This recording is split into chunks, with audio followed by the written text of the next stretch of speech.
तो चुनावी अखाड़े में अब बढ़ते हैं आगे और अगली लोकसभा सीट के अखाड़े की अब बात करते हैं। उत्तराखंड में लोकसभा चुनाव के लिए मतदान की तारीख नजदीक आते ही राज्य में प्रचार अभियान भी तेज हो गया है।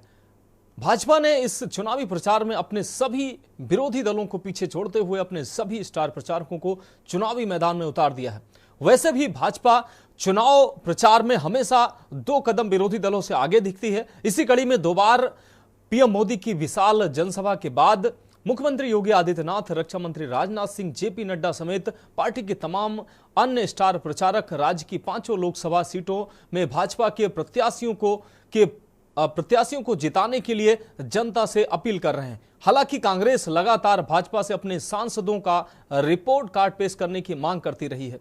वहीं कांग्रेस की चुनावी तैयारियों को धार देने के लिए कांग्रेस की राष्ट्रीय महासचिव प्रियंका गांधी ने रामनगर और हरिद्वार में विशाल जनसभा को संबोधित किया। यह रिपोर्ट देखिए।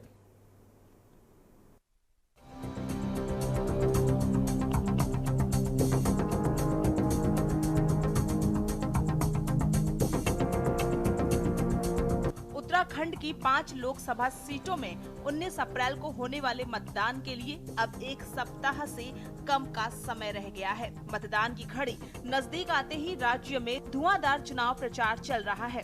शनिवार को तमाम दिग्गज नेताओं का उत्तराखंड में जमावड़ा देखने को मिला, जहां यूपी के मुख्यमंत्री योगी आदित्यनाथ, कांग्रेस की राष्ट्रीय महासचिव प्रियंका गांधी, बसपा सुप्रीमो मायावती जैसे तमाम दिग्गज नेताओं ने चुनावी जनसभा को संबोधित किया। वहीं प्रियंका गांधी ने शनिवार को 2 जनसभाओं को संबोधित किया। रामनगर और रुड़की में हुई प्रियंका गांधी की जनसभा में बड़ी संख्या में लोगों की भीड़ उमड़ी। इस दौरान प्रियंका गांधी ने मोदी सरकार पर जमकर निशाना साधते हुए कहा कि मोदी सरकार के राज में महंगाई चरम पर है, युवा बेरोजगार हैं, बदहाल कानून व्यवस्था समेत तमाम मुद्दों को लेकर प्रियंका गांधी ने मोदी सरकार की जमकर घेराबंदी की। आज इतनी महंगाई है, मेरी बहनें बैठी हैं, आपके सामने कहते हैं कि सिलेंडर का दाम घटाएंगे। अरे पिछले इतने सालों से 1200 तो था ना, था कि नहीं था? किसका राज था? बीजेपी का था? मोदी जी का था? तो पहले कम क्यों नहीं किया? पेट्रोल डीजल के दाम बढ़ते चले जा रहे हैं। किसान खेती में खून पसीना अपना दे रहा है, कुछ कमा नहीं पा रहा है। कल मैं किसी से बात कर रही थी, दिल्ली में, उत्तराखंड के हैं, पलायन करके गए हैं। मैंने पूछा भाई घर कब जाते हो? साल में 1 बार जाता हूं। मैंने पूछा दिल लगता है? बोला कि अब मजबूरी है, शहर में तो दिल लग नहीं सकता, लेकिन पूरे परिवार को ले आया हूं। साल में 1 बार 1 महीने का मौका मिलता है, जब जाता हूं तो ऐसा लगता है कि 1-2 महीने और बैठूं। दिल नहीं करता घर यहाँ आने का। घर तो मेरा वहां है, पहाड़ों में, उन वादियों में, लेकिन दीदी मैं क्या करूं, वहां नौकरी नहीं मिलती। आपको बता दें कि उत्तराखंड में शनिवार को धुआंधार चुनावी प्रचार देखने को मिला। योगी आदित्यनाथ, प्रियंका गांधी, मायावती ने विशाल जनसभा को संबोधित किया।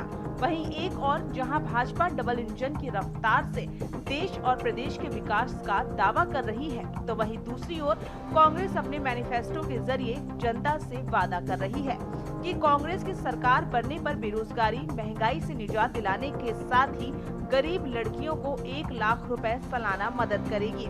इसके अलावा केंद्र की सरकारी नौकरियों में भी महिलाओं के लिए 50% तक आरक्षण की व्यवस्था करने, युवाओं को पहले नौकरी पक्की देने समेत कई वादे जनता से कर रही है। देखिए, भारतीय जनता पार्टी के तमाम कूड़ा स्टार प्रचारक एक तरफ और एक तरफ प्रियंका गांधी अकेली सब पर भारी पड़ती हैं, इसलिए क्योंकि वो जनता के मुद्दे उठाती हैं। भारतीय जनता पार्टी के स्टार प्रचारक यहाँ आए और उत्तराखंड की जनता को टहलाकर घुमाकर चले गए, टोपी पहनाकर चले गए, नए नए जुमलों की बौछार करके चले गए, आगे का टारगेट दे के चले गए कि अगले 5 साल में वो क्या करेंगे। पिछले 10 साल का रिपोर्ट कार्ड रखा नहीं। प्रियंका जी ने यहाँ आकर जो गर्जी हैं और जो अंकिता भंडारी से लेकर अग्निवीर योजना पर बरसी हैं मोदी जी को लेकर, जो दैवीय आपदा से लेकर बेरोजगारी, महंगाई, भर्ती घोटाले से लेकर तमाम बातों पर मुखरता से उन्होंने अपनी बात रखी है, वो हैं उत्तराखंड के मुद्दे। इस देश का भविष्य अगर सुरक्षित है तो भारतीय जनता पार्टी के साथ में। आज हमारा सौभाग्य है कि हमको नरेंद्र मोदी जैसे नेता मिले हैं और इस चीज़ को देश का प्रत्येक नागरिक समझता है। कुछ ताकतें हैं जो इस देश का विकास नहीं चाहती हैं, तो ऐसे लोग ही केवल आज भाजपा के खिलाफ हैं। लेकिन जिसको देश की चिंता है, इस देश की संस्कृति के संरक्षण को, इस देश को बचाने की चिंता है, वो सब आज भारतीय जनता पार्टी के साथ में ध्रुवीकृत हुए हैं। तो ऐसे बहुत सारे लोग, और पूरे देश की अगर हम बात करेंगे तो लाखों की संख्या में लोगों ने भारतीय जनता पार्टी ज्वाइन की है। उत्तराखंड में ही हम 15,000 से अधिक लोग कांग्रेस पार्टी से, आम आदमी पार्टी से, उत्तराखंड क्रांति दल से, बहुजन समाजवादी पार्टी से, अन्य बहुत सारे सामाजिक संगठनों के लोगों ने भारतीय जनता पार्टी की सदस्यता ग्रहण की है।